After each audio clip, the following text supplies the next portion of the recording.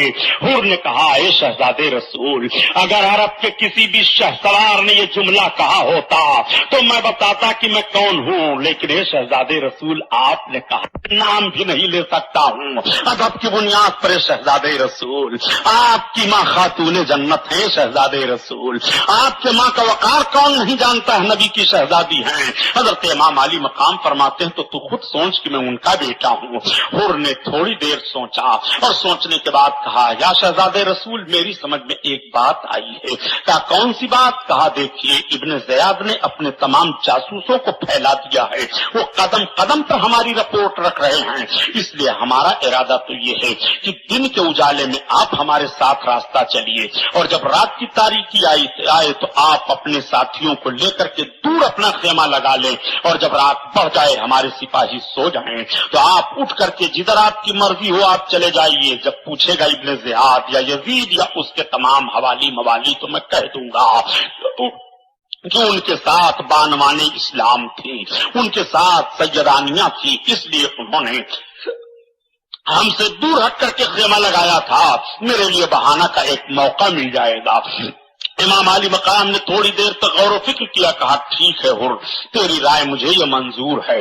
حضرت امام علی مقام حر کے ساتھ میں رات بھر دن بھر چلتے رہے اور شام کو پڑاؤ ہوا۔ حضرت امام علی مقام رضی اللہ تعالیٰ عنہ ٹھہرے، مقام ایک جنادین مقام پڑتا ہے، اس مقام پر حضرت امام علی مقام ٹھہر گئے جو بالکل کربلا سے قریب تھا وہ مقام۔ امام علی مقام عزیب الجنان جنادین کے پاس جب ٹھہرتے ہیں اور وہاں پر رات گزارنے کا معاملہ آتا ہے تو ابن زیاد کا قاصد خط لے کر کے پہنچ گیا حر کے پاس۔ حر نے اس خط کو دیکھا، اس خط کا یہ مضمون تھا کہ حر اگر تمہیں حسین ابن علی کہیں مل جائیں تو ان کے ساتھ رعایت کرنے کی ضرورت نہیں ہے، حسین ابن علی تمہیں ملیں تو ان کو جلدی سے جلدی ابن زیاد کے پاس پیش کرو، سختی کرنے پر تشدد کرو، بہرحال ان کو گھیرے میں لے لو، کسی طرف سے جانے نہ پائیں، اور بھی دوسرے راستوں سے ناکہ بندی کر دی گئی ہے۔ حر اس خط کو لے کر کے امام علی مقام کی بارگاہ میں آئے، عرض کرتے ہیں حضور یہ ابھی قاصد خط لے کر کے آیا ہے کوفہ سے۔ آپ نے خط کو دیکھا، خط کو پڑھنے کے بعد حر کو واپس کر دیا۔ کہا حر تیرا ارادہ پھر کیا ہے؟ حر نے عرض کیا حضور جو میں نے ارادہ کر لیا ہے وہ کر لیا ہے، میں نے عرض کر دیا آپ سے کہ آپ رات کی تاریکی میں نکل جائیں، میں جواب دے لوں گا ابن زیاد کو، میری پوری ذمہ داری ہے۔ اب آپ ذرا ملاحظہ فرمائیے، حضرت امام علی مقام نے اپنا خیمہ دور لگایا، حر کا خیمہ دور تھا۔ رات کی جب تاریکی بڑھی امام علی مقام نے اندازہ لگایا یہ سب کے سب سو گئے ہیں تو اپنے سارے ساتھیوں کو جگاتے ہیں، راستہ بدل دو، چلو نکل چلو۔ سارے لوگ راستہ بدل کر کے نکل رہے ہیں۔ قدم چلتے رہے۔ جب چاند کی چاندنی پھیل گئی اور مکمل اجالا میدان میں پھیلا، امام علی مقام رضی اللہ تعالیٰ عنہ ایک گاؤں سے گزر رہے ہیں، کسی سے ملاقات ہوئی گئی، پوچھ لیا کہ یہ کون سا گاؤں ہے؟ بتانے والے نے بتا دیا کہ اس گاؤں کا نام اور اس میدان کا نام میدان نینوا ہے۔ امام علی مقام ٹھہر جاتے ہیں، یہی وہ میدان نینوا ہے، یہی وہ مقام ہے جس مقام کی نشاندہی مجھے کی گئی ہے۔ اچھا کیا اس کا کوئی اور نام بھی ہے؟ تھوڑی دور قدم آگے بڑھے تھے، بتایا گیا کہ اس جگہ کا نام ماریا ہے۔ آپ نے فرمایا شاید اسے کچھ اور بھی کہا جاتا ہو۔ بتانے والے نے بتایا یہ جگہ کربلا بھی کہلاتی ہے۔ اتنا سننا تھا، امام علی مقام فرماتے ہیں اپنی جانی پہچانی منزل پر میں آ گیا ہوں۔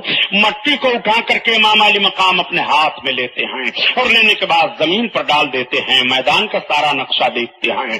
امام علی مقام کو میدان کا جو نقشہ بتایا تھا آقا کریم صلی اللہ علیہ وسلم نے، وہ نقشہ سامنے ہے۔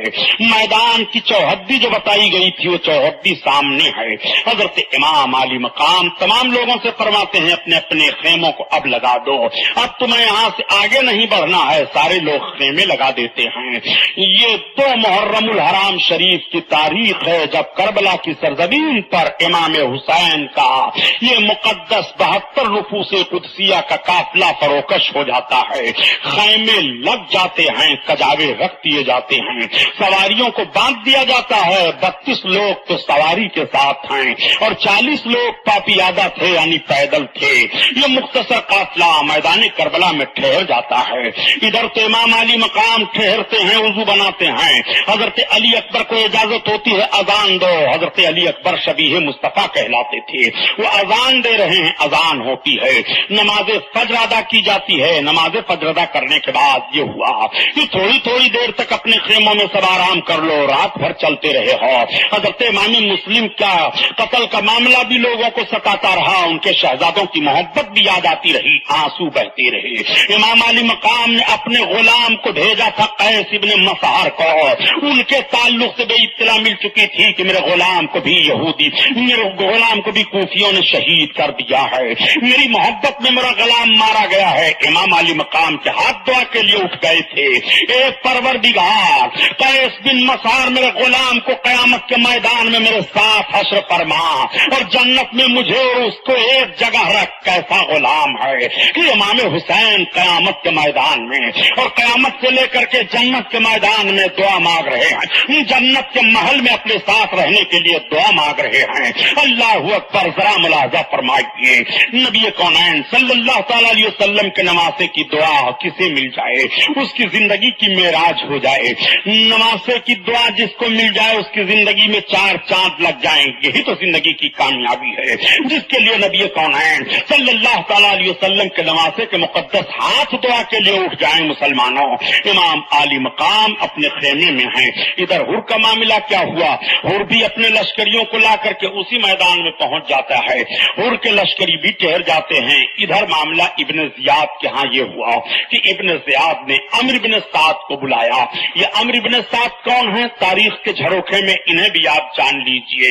ان کا نام عمرو بن سعد اس لیے ہے کہ حضرت سعد بن وقاص رضی اللہ تعالیٰ عنہ یہ عشرہ مبشرہ میں سے ہیں، ان 10 صحابیوں میں سے ہیں جن کو اللہ کے حبیب نے ان کی زندگی میں ان کو جنت کی بشارت عطا فرما دی تھی۔ اور حضرت سعد بن وقاص وہ ہیں کہ جب میدان احد میں دشمنان مصطفیٰ نے نبی پر تیر برسانے شروع کیے تھے تو حضرت سعد بن وقاص نبی کونین کی طرف سے تیر چلا رہے تھے۔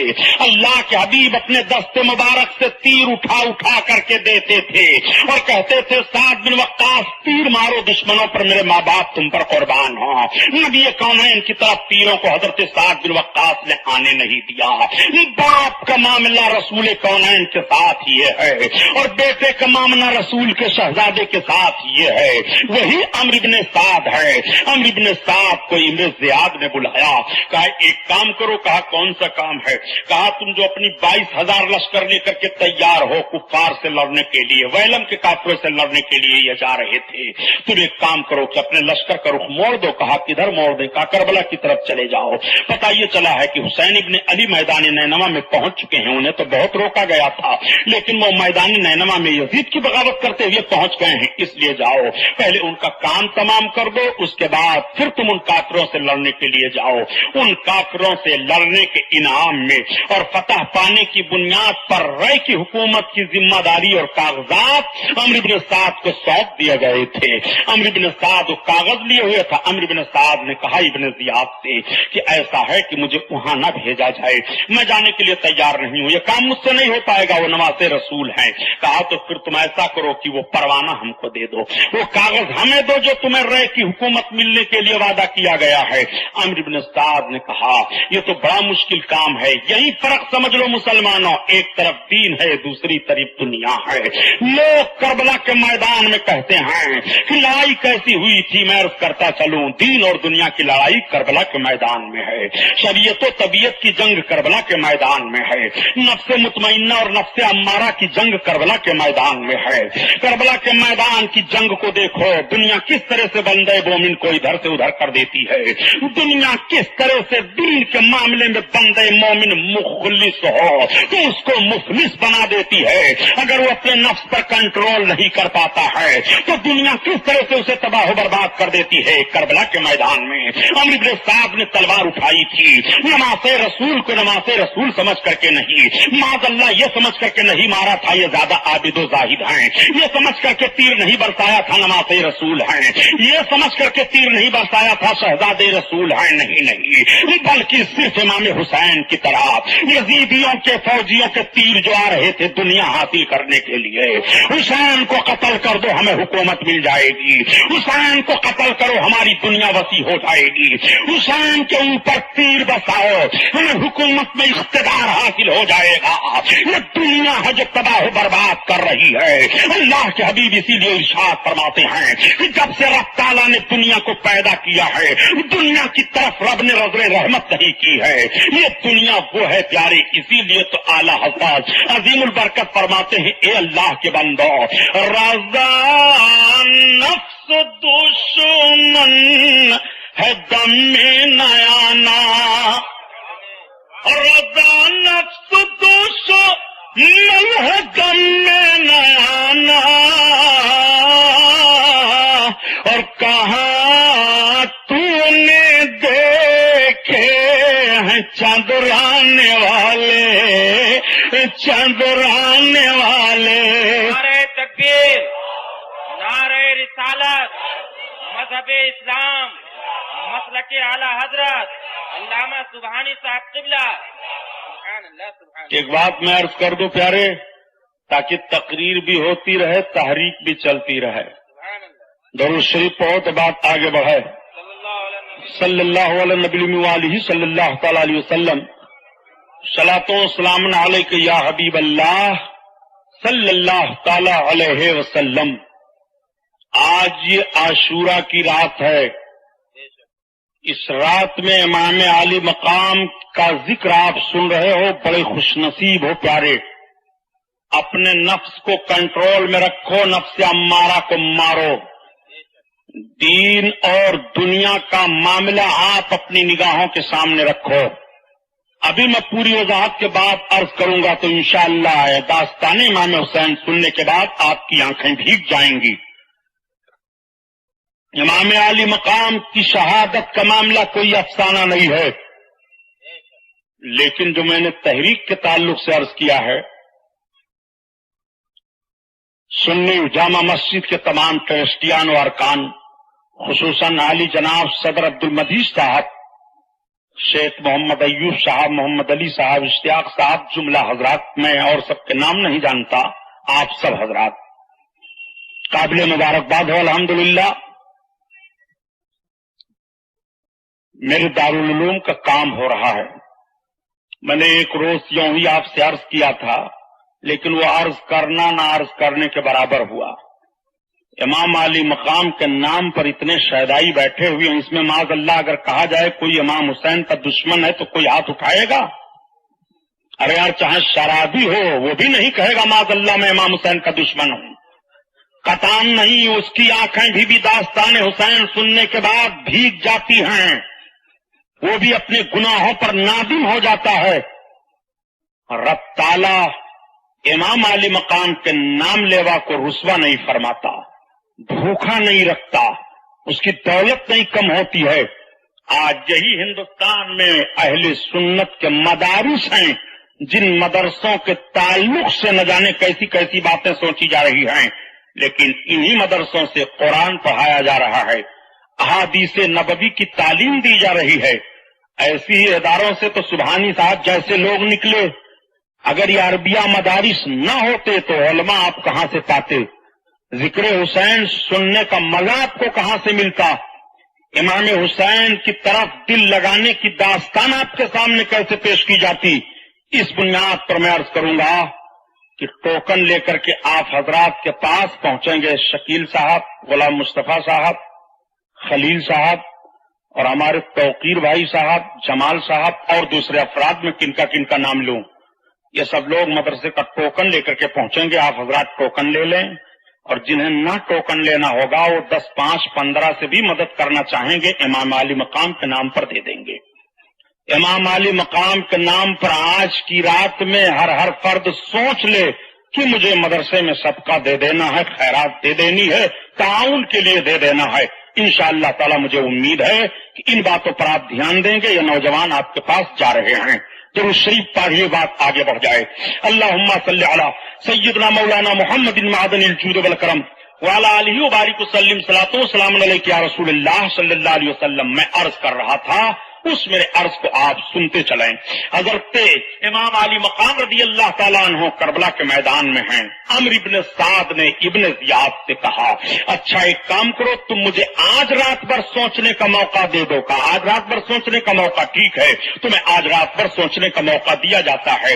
عمرو ابن سعد چلا گیا، جب سوتا ہے تو سوچنے لگتا ہے کہ سویرے سویرے امام علی مقام کے مقابلے میں جاؤں تو سزا ہوگی جہنم کی، اور مقابلے میں نہیں جاتا ہوں تو رائے کی گورنری چھوٹ رہی ہے، اگر ان کے مقابلے میں جاتا ہوں تو دین تو ملے گا مگر دنیا چلی جائے گی، اور ان کے مقابلے میں جاتا ہوں تو دین برباد ہوگا، دنیا مل جائے گی۔ آخر اس کا نفس امارہ غالب آ گیا، رحمانی طاقت اسے بتا رہی ہے دین اختیار کر لے، دنیا چھوڑ دے، امام حسین کی محبت اختیار کر لے، حکومت کی لالچ چھوڑ دے، لیکن شیطانی وسوسہ اس پر غالب آ جاتا ہے، اور عمرو ابن سعد نے فیصلہ کر لیا کہ حکومت ملنے میں آنکھوں کی ٹھنڈک ہے، حکومت ملنے میں لیے دنیا کے علم میں بہار ہی بہار ہے، اس لیے چلو حسین ابن علی کے مقابلے میں چلوں گا۔ رات گزر گئی، جب ابن زیاد کے سامنے یہ پیش ہوا تو ابن زیاد نے کہا کیا سوچا تم نے؟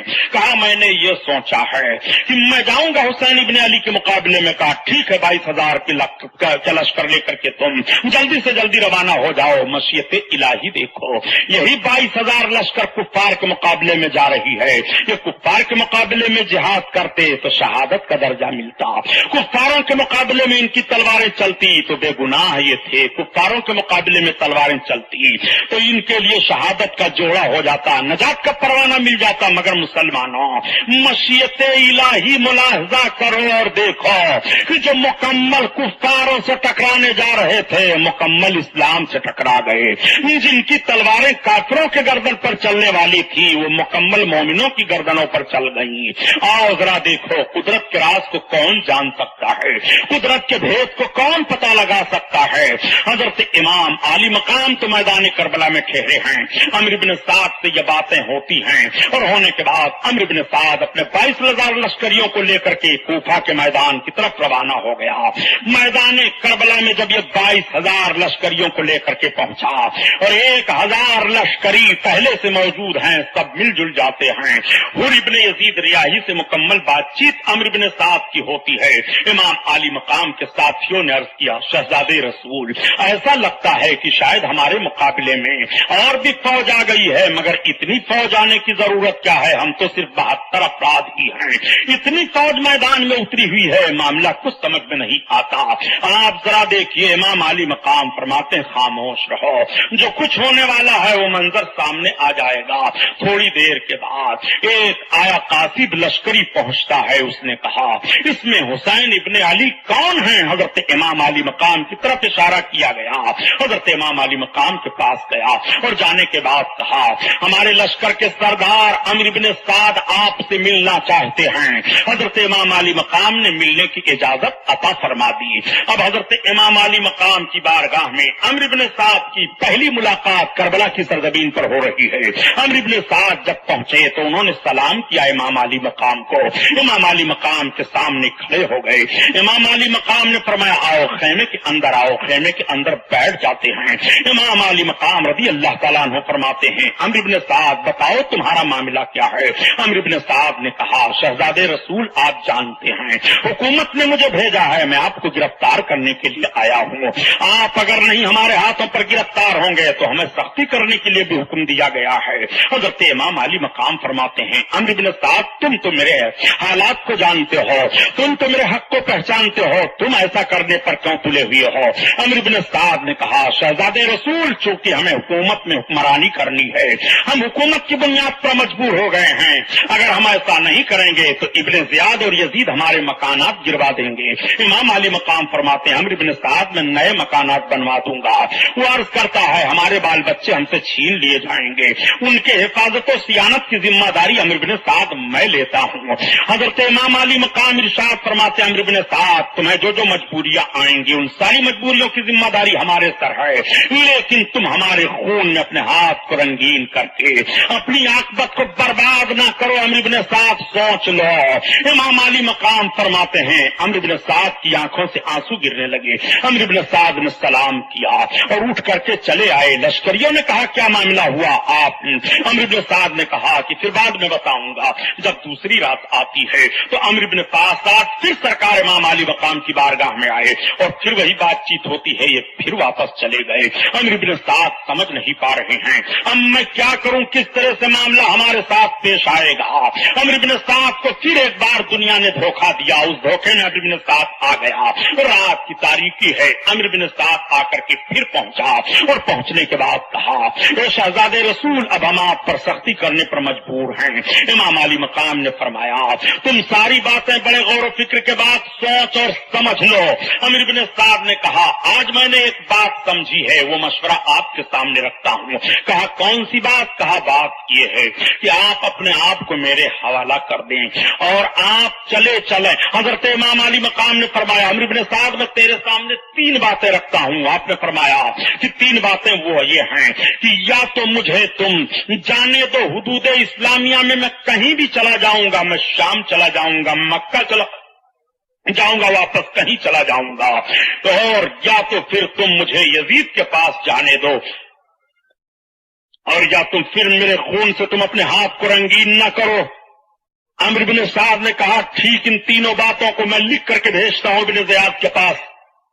عمرو بن سعد صبح آنے کے بعد فوجیوں میں ایک تحریر تیار کی کہ حسین ابن علی کہتے ہیں کہ مجھے میری مرضی سے جانے دو۔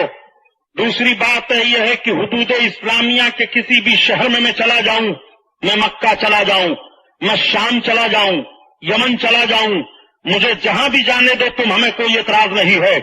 اور تیسری شرط یہ ہے کہ یا تو مجھے یزید کے پاس جانے دو، میں اپنا معاملہ طے کر لوں گا۔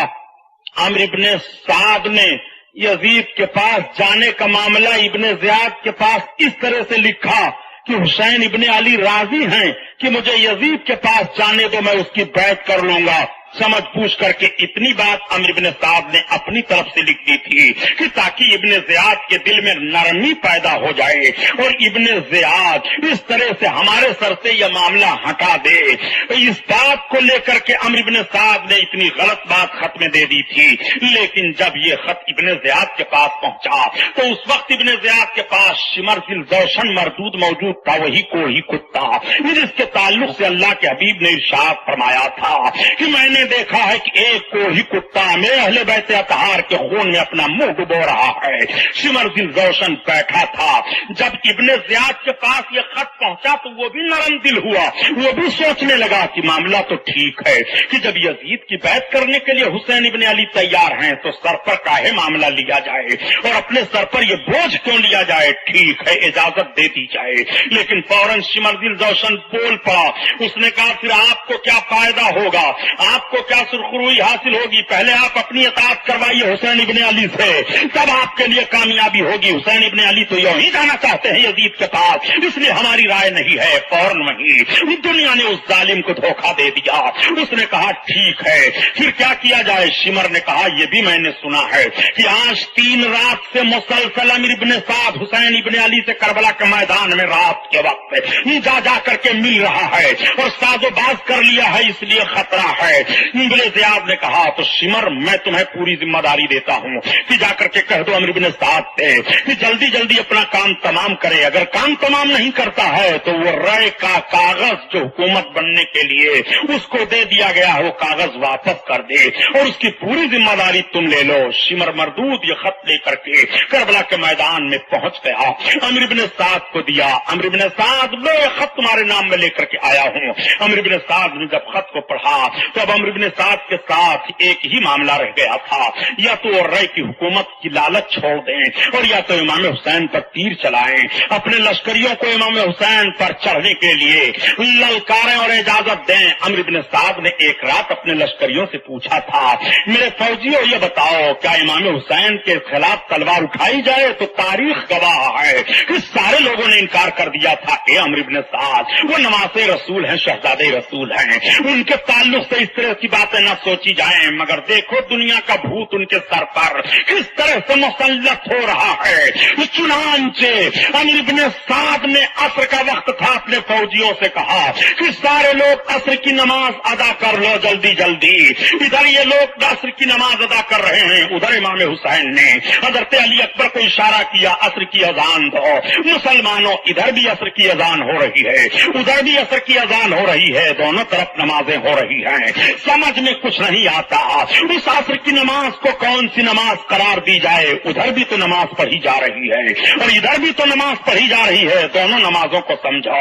ایک طرف نماز ادا کی جا رہی ہے مگر دنیا کی لالچ میں مقدس ہستی کو شہید کرنے کا پلان بھی بنایا جا رہا ہے، روح نماز کے خلاف جنگ کرنے کی تحریک بھی چلائی جا رہی ہے۔ دیکھو سمجھ میں نہیں آتا اہل عرفان اس نماز کا نام کیا رکھیں گے؟ حافظ الصلوات والصلاۃ الوسطی، وہ بھی عصر کی نماز ہے، دونوں طرف سے عصر کی نماز پڑھی جا رہی ہے۔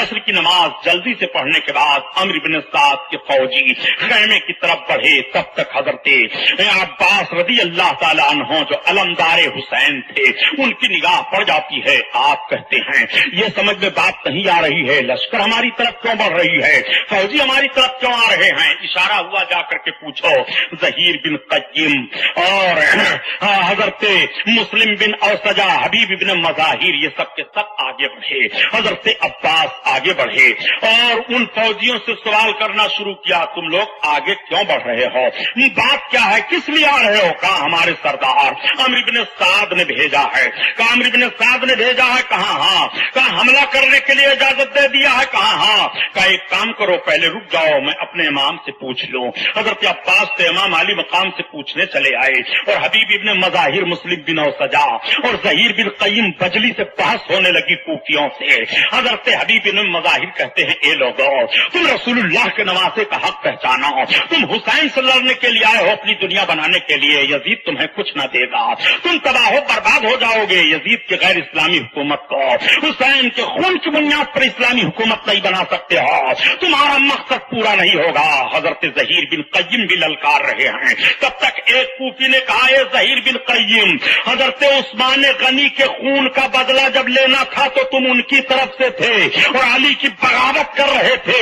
حضرت ظہیر بن قیم نے کہا یہ صحیح ہے کہ سیاسی موڑ پر میں اس وقت امام حسین کے بات کی طرف نہیں تھا، لیکن جب میں آ رہا تھا اور راستے میں حسین ابن علی سے میری ملاقات ہوئی ہے، میں نے ان کے تقویٰ کو دیکھا ہے، میں نے ان کے زہد کو دیکھا ہے، میں نے ان کی پارسائی کو دیکھا ہے، میں نے ان کی اچھائی کو دیکھا ہے تو مجھے ایک طرفان یاد آ گیا کہ ایک مرتبہ ہم لوگ ایک کافر کے شہر پر حملہ کرنے کے لیے گئے تھے، اس میں حضرت سلمان فارسی بھی تھے، بہت مال غنیمت ہم لوگوں کو ملا۔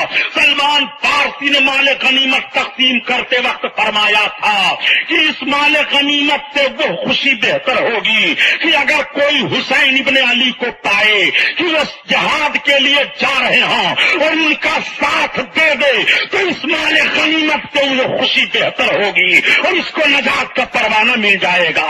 اس لیے میں حسین ابن علی کا ساتھ دے رہا ہوں۔ ان کے زہد و تقویٰ اور ان کی پرہیزگاری کو میں نے دیکھا ہے، میں اس لیے ان کا ساتھ دے رہا ہوں۔ اللہ اکبر، یہ بحث ہو ہی رہی تھی کہ تب تک حضرت عباس باہر آ گئے اور آنے کے بعد حضرت عباس نے کہا جاؤ تم اپنے سپاہ سالار عمرو بن سعد سے کہہ دو کہ شہزادے رسول حضرت امام حسین آج کی رات عبادت الہی کے لیے کہہ رہے ہیں کہ یہ رات مجھے عبادت الہی کے لیے دی جائے، سویرے جو کچھ ان سب کو کرنا ہوگا کریں گے۔ چنانچہ جا کر کے لوگوں نے بتایا کہ آج کی رات میں کچھ نہ کیا جائے، امام حسین ابن علی نے یہ کہا ہے۔ عمرو بن سعد نے مان لیا اور ماننے کے بعد کہا ٹھیک ہے سب کے سب واپس چلے آؤ۔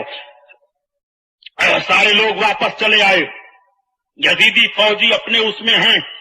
حضرت امام علی مقام رضی اللہ تعالیٰ عنہ عشاء کی نماز ادا کرنے کے بعد، یہی عاشورے کی رات تھی، صبح 10 محرم کی تاریخ آنے والی ہے، وہ صبح آنے والی ہے کہ جس 10 محرم کو حضرت آدم کی توبہ قبول ہوئی، جس 10 محرم کو حضرت ادریس کو بلند درجے ملے، جس 10 محرم کو حضرت موسیٰ علیہ السلام کو توریت ملی، جس 10 محرم کو حضرت ابراہیم علیہ السلام نے نار کو گلزار بنایا، جس 10 محرم کو حضرت نوح علیہ السلام کی کشتی کنارے لگی ہے، جس 10 محرم کو حضرت ایوب علیہ السلام کو بیماری سے شفا ملی ہے، جس 10 محرم کو اللہ تعالیٰ نے چاند و سورج کو پیدا فرمایا، جس 10 محرم کو رب تعالیٰ نے جنت و دوزخ کو پیدا فرمایا، جس 10 محرم کو حضرت عیسیٰ علیہ الصلوۃ والتسلیم کو رب تعالیٰ نے آسمان پر اٹھا لیا، جس 10 محرم کو حضرت یعقوب علیہ السلام حضرت یوسف علیہ السلام سے مل جاتے ہیں،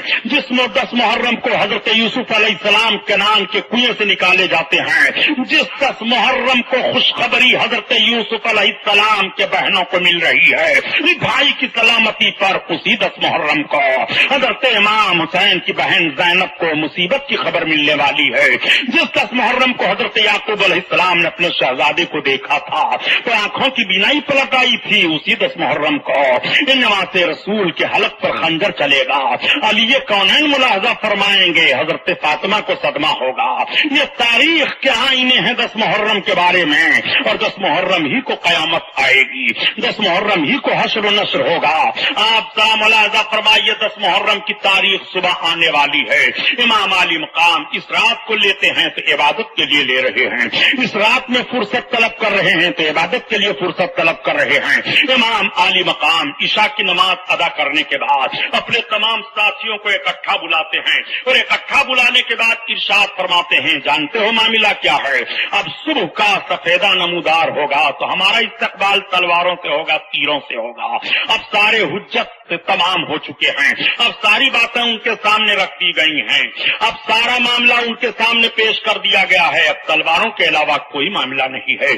تب تک حضرت امام زین العابدین رضی اللہ تعالیٰ عنہ بخار کی شدت تھی، بات کی بات سن رہے تھے، اٹھ کر کے بیٹھ جاتے ہیں اور بیٹھنے کے بعد آپ ارشاد فرماتے ہیں، عرض کرتے ہیں ابا حضور کیا ہم حق پر نہیں ہیں؟ حضرت امام علی مقام رضی اللہ تعالیٰ عنہ فرماتے ہیں بیٹا ہم حق پر ہیں، ہم حق پر نہیں ہوں گے تو کون حق پر ہوں گے، ہم حق پر نہیں ہوں گے تو کون حق پر عمل کرے گا؟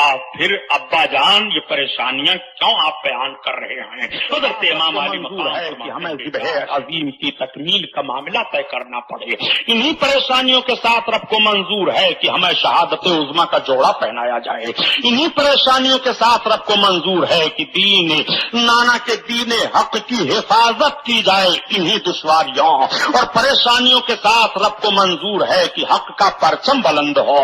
لوگ کہتے ہیں کہ فلاں مار دیا گیا، مغلوب ہو گیا. نہیں، مارنے اور مرنے سے غلبہ نہیں ہوتا ہے، بلکہ دشمن جو مقصد حاصل کرنا چاہتا ہے اس مقصد میں دشمن کو پھیل کر دیا جائے، غلبہ اس کو حاصل ہوتا ہے. دشمن کا مقصد تھا خون حسین سے میں اپنی حکومت کی بنیاد کو مضبوط کر لوں. امام حسین کا مقصد تھا خون بہ جائے، مگر غیر شرعی حکومت کو میں اپنے خون کی بنیاد پر غیر شرعی حکومت کو شرعی حکومت نہیں بننے دوں گا. امام حسین ہی کا مقصد کامیاب رہا. بیٹا تلواریں تو ضرور چلیں گی، گردنیں تو ضرور کٹ جائیں گی، جسم تو ضرور تڑپیں گے، مگر غلبہ ہمارا ہی ہوگا.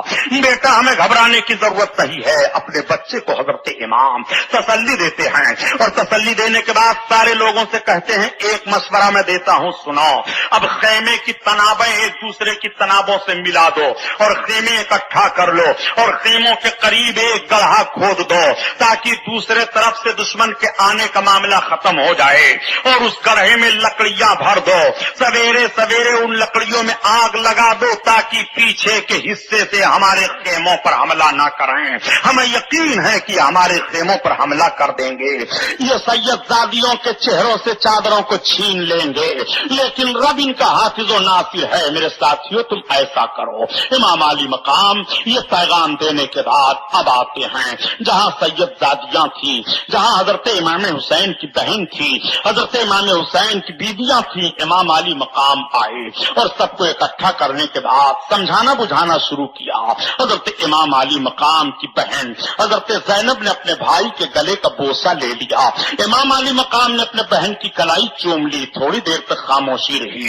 امام علی مقام نے فرمایا، بہن زینب تو نے میرے گلے کا بوسہ کیوں لیا؟ عرض کرتی ہیں بھائی جان، آنکھوں سے آنسو بہ رہے ہیں. اے بھائی جان، ایک مرتبہ میں جب چھوٹی سی تھی امی کی گود میں بیٹھی ہوئی تھی، امی میرا چہرہ دیکھ رہی تھی اور آپ کا چہرہ دیکھ رہی تھی. دیکھتے ہی اماں نے مجھ سے کہا تھا، اے زینب یہ تیرے بھائی حسین ہیں، جب حسین امتحان گاہ میں ہو تو زینب ان کا ساتھ نہ تو چھوڑنا. زینب تیرا بھائی شہید کیا جائے گا، زینب تو اپنے بھائی کے ساتھ ساتھ رہے گی، وعدہ کر لے. میں نے امی سے وعدہ کیا تھا، اے امی میں اپنے بھائی کا ساتھ نہیں چھوڑوں گی. اے بھائی جان، مجھے وہی وعدہ یاد آ رہا ہے. مجھے علم ہے کہ سویرے سویرے آپ کی گردن پر تلوار چلے گی، دشمن آپ کی گردن پر تلوار پھیریں گے، اس لیے میں نے گردن کا بوسہ لیا ہے، اس لیے میں چوم رہی ہوں. بھائی آپ نے میری کلائی کیوں چومی تھی؟ امام علی مقام کہتے ہیں، اے بہن ماں نے یہ بھی تو کہا تھا اسی وعدہ میں کہ تو حسین کا ساتھ دینا، اور مجھ سے بھی وعدہ لیا تھا، یہ حسین یہ تیری بہن ہے، یہ ہر موڑ پر تیرا ساتھ دے گی. اے حسین یہ زینب ہے، یہ تیرے صبر و استقلال میں بھی تیرے ساتھ رہے گی. یہ زینب ہے، یہ اپنے شہزادوں کی بھی قربانی تیرے قدموں پر پیش کر دے گی. اے حسین یہ میری زینب ہے، یہ اپنے بچوں کا خون بھی تیرے نانا جان کی ناموس کے لیے بہا دے گی. اے حسین یہ میری زینب ہے، میری زینب کا خیال رکھنا، میرے زینب کے مشوروں پر عمل کرنا. بہن میں یہ دیکھ رہا ہوں کہ سویرے جب میں نہ ہوں گا تو دشمن تمہارے ہاتھ میں زنجیریں ڈال دیں گے، زنجیروں کی کڑیاں میرے بہن کے ہاتھ میں ہوں گی. کاش اس وقت حسین ہوتا تو ایک ایک کی گردن تلوار سے جدا کرتا، مگر ایک بہن جب تمہارے ہاتھوں میں بیڑیاں ڈالی جائیں گی، زنجیریں ڈالی جائیں گی بہن، اور تمہارے سر سے تمہارا دوپٹہ چھیلا جائے گا تو تمہارے بھائی کے جسموں پر گھوڑے دوڑ چکے ہوں گے. اے زینب وہ منظر دیکھ رہا ہوں، بھائی اور بہن دونوں رو رہے ہیں، دونوں کی ہسکیاں بد رہی ہیں. رات رونے کے لیے بھی ہے، عبادت کرنے کے لیے بھی ہے. مسلمانوں ذرا امام حسین کے قتل کا فرق سمجھو اور دنیا کا معاملہ سمجھو. یہ دنیا ہے جو تباہ کر رہی ہے، یہ دنیا ہے جو آبرو لوٹ رہی ہے، یہ دنیا ہے جو آخرت کو برباد کر رہی ہے، یہ دنیا ہے جو خون حسین میں اپنے ہاتھ کو رنگ کر کے ان سب کی عاقبت کو برباد کر دیا ہے. آؤ ذرا دیکھو امام علی مقام اب حضرت شہربانوں کو تسلی دے رہے ہیں، حضرت ام رباب کو تسلی دے رہے ہیں، لیلا کو تسلی دے رہے ہیں. سارے لوگوں کو تسلی دینے کے بعد امام علی مقام رضی اللہ تعالیٰ عنہ تھوڑی دیر کے لیے ٹیک لگاتے ہیں. جیسے اونگ آتی ہے تو دیکھ رہے ہیں کہ نبی کونین تشریف لائے ہیں. نانا حضور تشریف لائے ہیں, میری زلفوں میں اپنی انگلیاں کر رہے ہیں اور میرے چہرے پر اپنا ہاتھ پھیر کر کے میرے لیے دعا مانگ رہے ہیں. اللہم آت الحسین صبرا واجرا, ہے اللہ میرے حسین کو صبر عطا فرما دے, میرے حسین کو اجر عطا فرما دے. نانا کا مقدس ہاتھ لگنا تھا نواز رسول کے چہرے پر کہ دل کی کلیاں کھل جاتی ہیں, حسرتیں ٹوٹی ہوئی تھی سب بڑھ جاتی ہیں, دل گھبرا رہا تھا اطمینان حاصل ہو جاتا ہے. نبی کا ہاتھ چہرے رسول نواز رسول کے چہرے سے لگ گیا ہے. نبی کونین نے امام حسین کے سینے مقدس پر اپنے دست انور کو پھیر دیا ہے. خاتون جنت آ رہی ہیں, بیٹے کو تسلی دے رہی ہیں. علی کائنات آ رہے ہیں, بیٹے کو تسلی دے رہے ہیں. حیدر کرار فرماتے ہیں اے حسین تم صبر و شکر سے کام لینا, ان اللہ مع الصابرین, اللہ صبر کرنے والوں کے ساتھ ہے. حسین نظام کائنات درہم برہم ہو جاتا, ورنہ میں وہ علی ہوں کہ نکلنے کے بعد اے حسین میں بتا دیتا کہ حیدر کرار کسے کہتے ہیں. بیٹا حسین میدان احد و بدر میں میری ہی تلوار چل رہی تھی تو غیب سے آواز آتی تھی لا فتح الا علی لا سیف الا ذوالفقار, علی جیسا کوئی جوان نہیں ہے اور ذوالفقار جیسی کوئی تلوار نہیں ہے. بیٹا مجھے کو کہا جاتا تھا کہ شاہ ازدا شیر ازدا, شاہ مردہ شیر ازدا, قوت پروردگار, لا فتح الا علی لا سیف الا ذوالفقار. اے بیٹا نکلنے کی اجازت نہیں ہے نظام کائنات, درہم برہم ہو جائے گا, ورنہ کربلا کی ریت کو علی الٹ پلٹ کر کے رکھ دیتا. بیٹا مگر رب کو منظور نہیں ہے, رب کو منظور یہی ہے کہ کربلا کی ریت ہو, نواز رسول کا گلا ہو, دشمنوں کی تلواریں ہوں, ان کے گھوڑے ہوں, حسین کے جسم پر دوڑ رہے ہوں, گردنیں کٹ رہی ہو, خون بہ رہا ہو, اور اس کو عرفان کا کی روشنی دنیا میں پھیل رہی ہو, دنیا دیکھ رہی ہو. یہ رسول اللہ کے نواسے ہیں جو ذبح عظیم کی تکمیل فرما رہے ہیں. حضرت ابراہیم سے مطالبہ ہوا تھا بیٹے کو قربان کرو, مگر فدیہ دے کر کے بیٹے کی جان بچی تھی.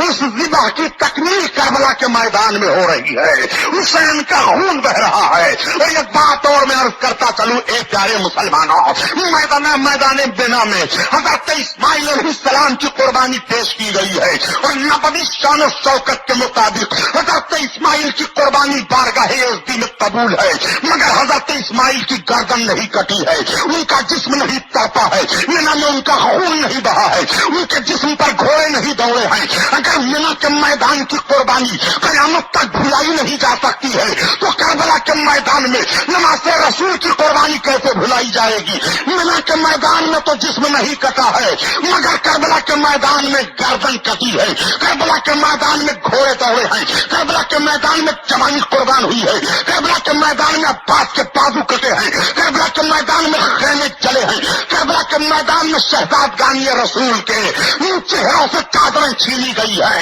اور فاطمہ کی دلائیوں کے ہاتھوں میں زنجیریں ڈالی گئی ہیں. اگر مینا کی قربانی نہیں مسلمان بھلا سکتا ہے تو کربلا کے میدان کی قربانی قیامت تک نہیں بھلا جا سکتا. نعرہ تکبیر, نعرہ رسالت, جشن شہیدان کربلا, علامہ سبحانی صاحب قبلہ.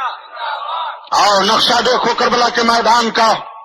امام علی مقام رضی اللہ تعالیٰ عنہ صبر و شکر کی تعلیم دینے کے بعد امام علی مقام بیدار ہوئے, نانا جان کو خواب میں زیارت کر لی, ماں کو دیکھ لیا, باپ کو دیکھا, بہت خوشی ہے.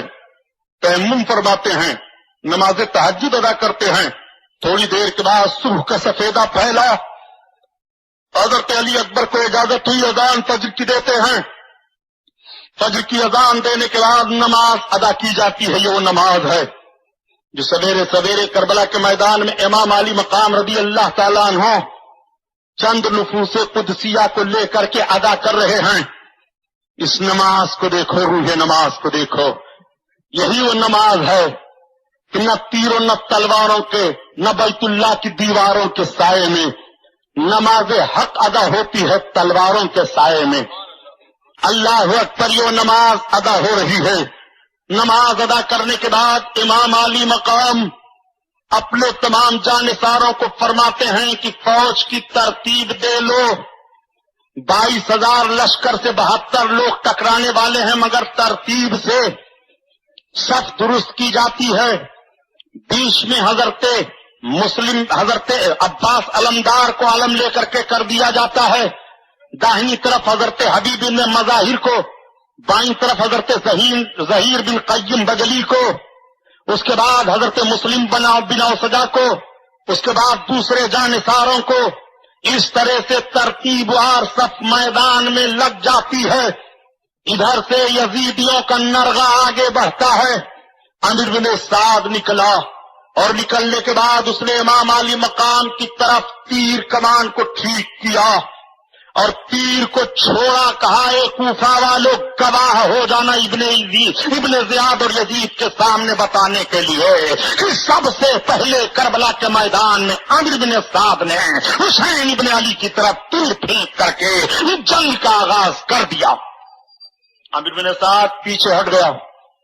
پیچھے ہٹنے کے بعد اب یکا دکا کا معاملہ سامنے آنے لگا، لیکن ابھی لڑائی کی نوبت نہیں آئی تھی کہ تب تک ایک نوجوان مستانہ وار نکل پڑتا ہے، جھومتا ہوا آتا ہے، امام علی مقام کے سامنے حاضر ہوا۔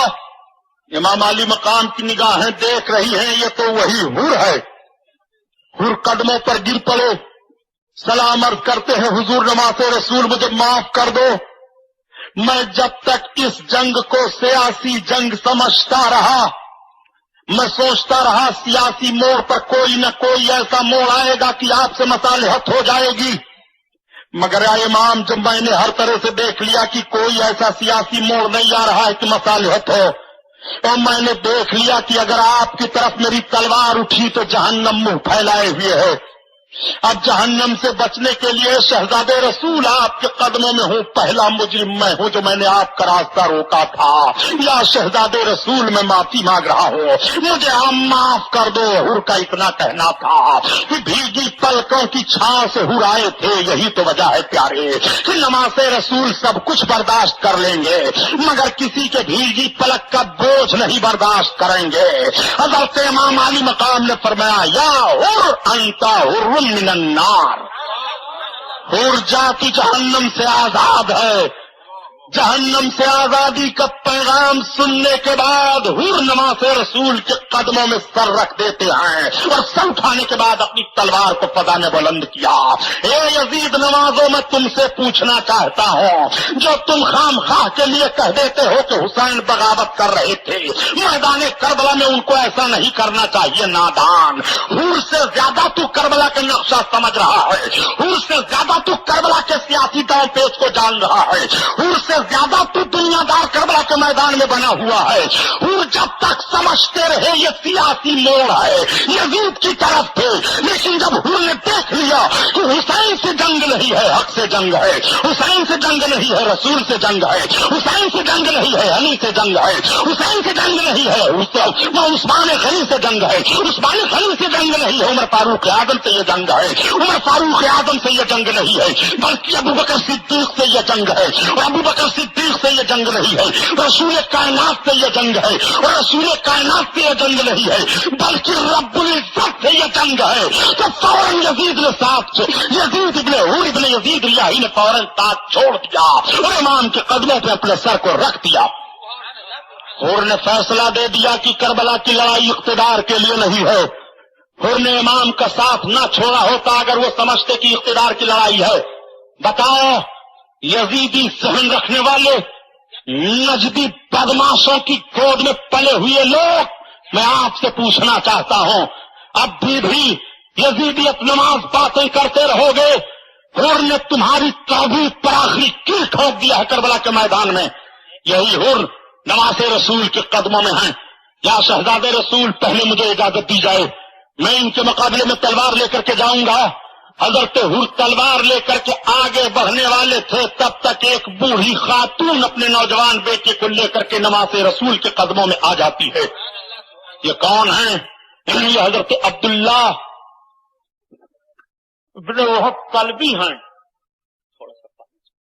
یہ حضرت عبداللہ ابن وہب قلبی ہیں، نوجوان ہیں، 17 دن ہوئے تھے ان کے شادی ہوئے۔ ماں بہو دونوں حاضر ہیں بارگاہ نماز رسول میں، عرض گزار ہوتی ہے شہزادے رسول یہ میرا بیٹا ہے، 17 دن شادی کے ہوئے ہیں حضور، مجھے علم ہوا کہ شہزادے رسول میدان کربلا میں ہیں، حکومت کے باغیوں نے آپ کو گھیر لیا ہے۔ میں حضرت فاطمہ کی شہدائی ہوں، ان کے کنیزوں میں سے ہوں۔ شہزادے رسول میرے بچے کی خدمت آپ قبول فرما لیں۔ میرا بچہ ہے، آپ کے قدموں پر قربان ہونا چاہتا ہے۔ میں نے اس کو قسم رکھ دیا ہے کہ نماز رسول کے قدم پر اگر تو قربان ہو جا تو خاتون جنت کے سامنے میں قیامت کے میدان میں سرخرو ہو جاؤں گی۔ شہزادے رسول میرے بچے کو قبول فرما لے۔ امام علی مقام نے اس نوجوان کے سر پر ہاتھ پھیرا۔ تب تک نوجوان کی بیوی اپنے منہ کو چھپائے ہوئے چادر میں پیچھے سے عرض کرتی ہے، یا شہزادے رسول میں کنیز ہوں آپ کے دربار کی۔ شہزادے رسول جب تک میرے شوہر ہیں، اگر نہ رہے آپ کے قدموں میں قربان ہو گئے تو آپ کے شہزادیوں کی خادمہ بننے کی مجھے اجازت دی جائے، میں کنیز بن کر کے زندگی گزاروں گی، میں ساتھ چھوڑ کر کے نہیں جاؤں گی۔ آقا کریم صلی اللہ علیہ وسلم کے نماز سے امام علی مقام نے اجازت دے دی۔ وہ خاتون ماں دونوں چلی جاتی ہیں خیمے میں، اور عبداللہ بن حبکل بھی اپنی تلوار کو لے کر کے مستانہ وار جھومتے ہوئے میدان کی طرف جا رہے ہیں۔ حلم مبارز کی آواز دے دی، دشمن سامنے آئے، تیر و تلوار کی بارش ہوئی۔ پہلا شہید میدان کربلا کی سرزمین پر امام حسین کے نام پر یہ نوجوان ہوتا ہے۔ انا للہ و انا الیہ راجعون۔ اس کے بعد حضرت حر ابن یزید ریاحی کی تلوار چمکتی ہے اور حر میدان کربلا میں دوڑتے ہوئے جاتے ہیں تو تمام یزیدیوں نے گھیر لیا۔ حر ہم یہ نہیں سمجھتے تھے کہ تو اتنا بڑا بزدل ہے، درود شریف پڑھ لو، اللہم صلی اللہ علیہ وسلم۔ ہم یہ نہیں سمجھتے تھے۔ اور کہ بھائی مصعب آئے دوڑے دوڑے اپنے بھائی کے پاس۔ لوگوں نے سمجھا کہ بھائی جا رہا ہے، بھائی کو ابھی سمجھا دے گا، لیکن تاریخ نے پلٹا کھایا۔ مصعب نے کہا، اے بھائی اگر آپ حسین ابن علی کی طرف ہو تو میں بھی انہی کی طرف رہوں گا۔ اپنے بھائی کو لے کر کے حر آ گئے امام علی مقام کے قدموں میں، یا شہزادے رسول میرے اس بھائی کو بھی قبول فرما لیجئے۔ حضرت امام حسین نے مصعب کو بھی قبول فرما لیا۔ اب یہ دونوں بھائی میدان جنگ میں تلوار لے کر کے بڑھے ہیں۔ یہی وہ حر ہیں جنہوں نے ابھی تھوڑی دیر پہلے 1000 کا دستہ لے کر کے امام حسین کا راستہ روکا تھا، لیکن مشیت الہی دیکھو، یہی وہ حر ہیں جو نماز رسول کے قدموں پر قربان ہونے جا رہے ہیں۔ اہل عرفان کا بیان یہ ہے کہ حر کو اس لیے یہ سعادت مل گئی ہے کہ حر کے دل میں حب اہل بیت رسول کا معاملہ تھا، اور حر نے جو نماز ادا کر لی تھی امام علی مقام کے پیچھے، امام کے پیچھے نماز حر نے ادا کی تھی اور عرض کیا تھا، آپ امام برحق ہیں، آپ امام عالم ہیں، آپ کے ہوتے ہوئے میں امام بنیو نہیں ہو سکتا ہے۔ اس جملے نے امام کے دل میں محبت ڈالتی تھی، اور امام نے چلتے چلتے حر کی طرف ایک نگاہ کر کے دیکھی تھی اور کہا تھا، حر تجھے میرے قدموں میں آنا پڑے گا۔ حضرت امام کی یہ دعا قبول ہو گئی، حر کی قسمت بدل گئی ہے، حر امام علی مقام کے قدموں میں ہیں۔ حر میدان میں گئے اور جب تمام یزیدیوں کو چیلنج کیا، تلواریں چلی، کئی یزیدیوں کو فنار کیا، اور اس کے بعد حر کو پیاس لگ جاتی ہے۔ میدان کا نقشہ بدلا ہوا ہے، تمام لوگ للکار رہے ہیں، میری فوج کے لوگ خود نکل کر کے حسین ابن علی کی طرف جا رہے ہیں۔ ایک کوفہ والو، ایک فلک فلا فلا بہادروں کیا ہوگا مانگا، سارے لوگوں کو للکارا جا رہا ہے۔ حر کی طرف سب دوڑے دوڑے بڑھے اور حر کو نیزوں پر اٹھا لیا۔ حر کی جب شہادت ہوتی ہے تو حر نے ایک آواز دی، یا حسین ابن علی ادرکنی، اے حسین ابن علی مجھے سنبھالو، اے حسین ابن علی مجھے سنبھالو۔ امام علی مقام آگے بڑھے اور حر کو اٹھا کر کے لائے، خیمے کے قریب ڈال دیا۔ ایسی جنگ نہیں ہوتی تھی کہ ایک بارگی اس طرح سے حملہ کر دیا جائے، بلکہ پہلے جنگ کا نقشہ یہ تھا کہ اکا دکا بہادروں کی لڑائیاں ہوتی تھیں، اور جب اکا دکا میں دونوں جانب سے لوگ تھک جاتے تھے تو عام حملے کی اجازت ہو جایا کرتی تھی۔ یہ جنگ کا طریقہ تھا، یہ جنگ کا نقشہ تھا۔ آج کے جنگ کا معاملہ نہیں تھا کہ پیچھے سے تلوار ماری جائے یا پیچھے سے ہتھیار استعمال کیا جائے یا بم چھوڑ دیا جائے، نہیں، وہ زمینی جنگ، آمنے سامنے کی جنگ کا طریقہ یہ تھا اگلے دور میں۔ چنانچہ حضرت امام علی مقام رضی اللہ تعالیٰ عنہ کے تمام ساتھی آپ کا چہرہ دیکھ رہے ہیں، یزیدیوں کی طرف سے للکارا جا رہا ہے، آگے بڑھو، کون آگے بڑھتا ہے، آگے بڑھو، کون تلوار اٹھاتا ہے۔ ظہیر بن قیم ہیں، مسلم بن اوسجا ہیں، حبیب بن ظاہر ہیں، یہ سب کے سب ہیں، یہ سب کے سب اپنی اپنی تلواریں سونپ کر کے میدان میں پہنچ جاتے ہیں۔ بڑی گمبھیر جنگ ہوتی ہے، نہ جانے کتنے یزیدی فنار ہو گئے۔ تعجب کرتے تھے یہ لوگ، یہ حسین ابن علی کے ساتھیوں میں کتنا دم ہے، کتنی بہادری ہے۔ بہادری کی بنیاد پر یہ لوگ اس طرح سے ہمارے سامنے تلواریں لے کر کے آ رہے ہیں۔ جب یزیدی فوجیوں کا جائزہ لیا جاتا ہے اور امام حسین کے جانثاروں کا جائزہ لیا جاتا ہے تو ایک جانثار پر 300 یزیدی آتے ہیں. یہ تو میدان کا نقشہ آپ نے دیکھا ہوگا کہ ایک مسلمان پر 10 رہے ہوں، ایک پر 20 رہے ہوں، 50 رہے ہوں، مگر تاریخ کا یہ نقشہ سامنے رکھیے کہ ایک حسینی پر 300 یزیدیوں کا یلغار ہے. اتنی تعداد میں وہ فوج تھی یزیدیوں کی، اتنی تعداد میں وہ لوگ تھے، اس طرح سے وہ جنگ پر آمادہ تھے. کبھی کبھی کسی بہادر کے اوپر گرد و غبار، دھول، کنکر، ریت سب اڑاتے رہتے تھے، اسی میں وہ دب جاتا تھا اور تیروں تلواروں کی بارشیں ہونے لگتی تھیں. اس طرح سے بھی بعض بہادروں کی شہادت ہوئی ہے. امام علی مقام کے یہ بعد دیگر تمام ساتھی اس دار فانی سے شہادت کا جوڑا پہن کر کے دار بقا کی طرف روانہ ہو گئے. امام علی مقام ایک ایک کو لا کر کے رکھتے ہیں. اب امام علی مقام کے سارے دوست جب دنیا سے گئے، امام علی مقام کے چچیرے بھائی بھی چلے گئے. امام علی مقام کے بھائی عباس علمدار، جن کے ہاتھ میں علم تھا، خیمے کی طرف گئے جائزہ لینے کے لیے. تب تک آپ دیکھتے ہیں کہ بچوں کی آہیں بلند ہیں، عورتیں چیخ رہی ہیں، پیاس کی شدت ہے. حضرت عباس علمبردار باہر آ گئے، مشکیزے کو لیا. نہر فرات پر بڑا زبردست پہرا لگا ہوا ہے. 7 محرم الحرام سے فرات کا پانی روک دیا گیا، کوئی حسین کا ساتھی پانی نہ استعمال کرنے پائے. یہی وہ امام حسین ہیں جنہوں نے کوہ ذو حشم پر پانی دے دیا تھا یزیدیوں کو، لیکن آج یہ فرات کی طرف نہیں جانے دے رہے ہیں. حضرت عباس علمدار رضی اللہ تعالیٰ عنہ بڑی مشکل سے نہر فرات پر پہنچے. مشکیزہ بھرا، پانی لیا اور لے کر کے جب چلنے کا ارادہ کرتے ہیں اپنے چلو میں پانی لیا کہ پیے، تب تک بچوں کی پیاس آ گئی، پانی کو پھینک دیا. باہر نکل آئے اور باہر نکل کر جب خیمے کی طرف بڑھنے لگے تو یزیدیوں نے للکارا، عباس پانی نہ لے کر جانے پائے، حسین کے بھائی ہیں، بڑھو ان کی طرف. چند ظالم بڑھے. امام علی مقام کے بھائی حضرت عباس کی تلواریں چلی، وہ فنار ہوئے. کسی ظالم نے تیر کا نشانہ بنایا، مشکیزے پر مار دیا. مشکیزہ میں سوراخ ہوا، پانی بہہ گیا. کسی کی تلوار آپ کے بازو پر لگی، بازو کٹ کر کے گر گیا. حضرت عباس بڑی جامردی کے ساتھ لڑتے رہے، مگر گھوڑے سے زبیب پر آ گئے تو اپنے بھائی کو پکارا. امام علی مقام کو آواز دی گئی، حسین تم اپنے ساتھیوں کی لاشوں کو ڈھوتے رہے، اپنے بھائی کا بھی جنازہ دیکھ لو حسین، اپنے بھائی عباس کا بھی کٹا ہوا بازو ملاحظہ کرو. امام علی مقام جب قریب آئے تو دیکھا کہ بھائی کا بازو کٹا ہوا ہے، مشکیزہ پھٹ گیا، پانی سارا بہ گیا ہے. اپنے بھائی کا سر اپنی گود میں لیا، آنکھوں سے آنسو بہنے لگے. یزیدیوں نے للکارا، حسین اب بھی مان جاؤ، یزید کے ہاتھ پر ہاتھ دے دو.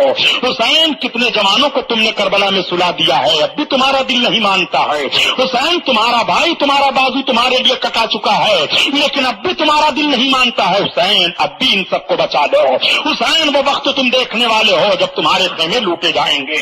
حسین جب تمہاری گردن کٹے گی. امام حسین کہتے ہیں یہ ہو ہی نہیں سکتا ہے.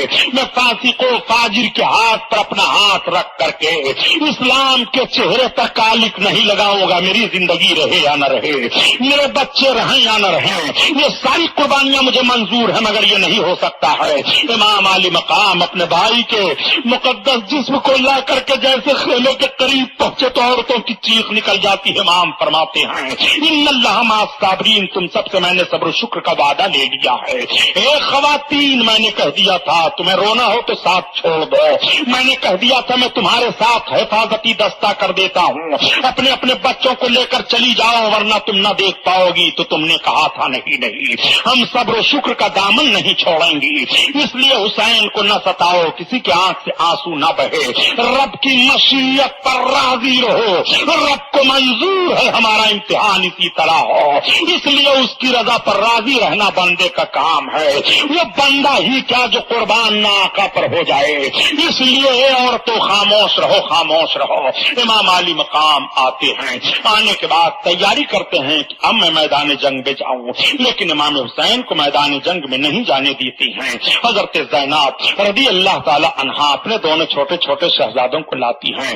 دونوں شہزادے ننھی تلواریں لے کر کے ماموں کے قدموں میں آ جاتے ہیں۔ ماموں میں کچھ تو نہیں کر سکتا یزیدیوں کا، لیکن میرے ماں کی نیت ہے کہ آپ کے قدموں پر آپ کے ارادے میں میرا بھی خون شامل ہو جائے۔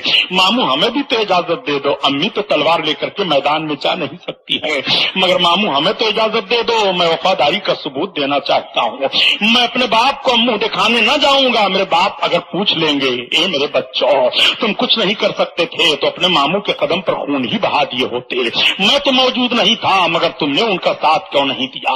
یہ ماموں جان میں اپنے باپ کو جواب کیا دوں گا، اس لیے ماموں ہمیں اجازت دے دو۔ حضرت امام علی مقام اپنے دونوں شہزادوں کو لے کر کے اپنے سینے سے لگاتے ہیں، کلیجہ کانپنے لگتا ہے۔ حضرت زینب نے جوڑا پہنا دیا، تلواریں ہاتھوں میں دے دی، چلے گئے دونوں۔